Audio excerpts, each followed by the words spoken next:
पाकिस्तानी, बरतानवी और भारतीय अदाकारी का हसीन इम्तजाज film what's love got to do with it को 27 जनवरी 2023 को रिलीज करने का ऐलान किया गया है। फिल्म की अहम बात यह है कि इसको साबिक वज़ीर-ए-आज़म इमरान खान की साबिक अहलिया जमाइमा गोल्डस्मिथ की हदायतकारी में बनाया गया है। फिल्म में पाकिस्तानी और भारतीय अदाकारों को एक प्लेटफॉर्म पर इकट्ठा किया गया है। जमाइमा गोल्डस्मिथ ने इंस्टाग्राम पर फिल्म की तस्वीर शेयर करके नुमाइश की तारीख का ऐलान कर दिया है।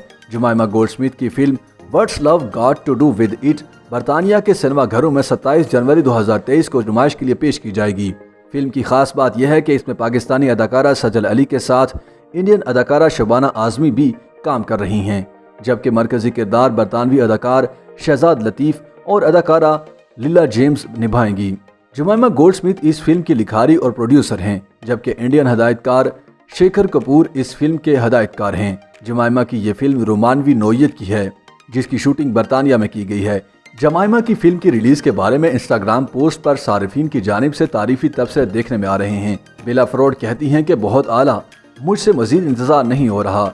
जोलिया लिखती हैं कि मुबारक हो, कितना शानदार है, इंतजार नहीं हो रहा। What's love got to do with it में शामिल पाकिस्तानी अदाकारा सजल अली के लिए भी ये फिल्म किसी एजाज से कम नहीं।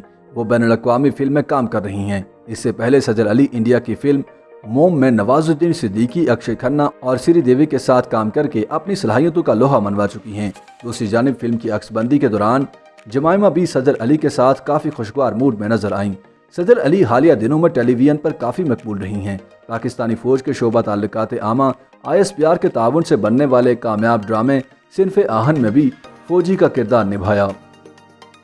YouTube पर गूगली न्यूज देखने के लिए youtube.com की सर्च बार में गूगली न्यूज TV टाइप करें। गूगली न्यूज के पेज पर सुर्ख रंग के सब्सक्रिप्शन वाले बटन पर क्लिक करना ना भूलिए। YouTube पेज पर अपलोड होने वाली वीडियोस से बाखबर रहने के लिए बेल आइकन पर क्लिक कीजिए। आपको हर नई वीडियो के बारे में नोटिफिकेशन मौसूल हो जाएगा।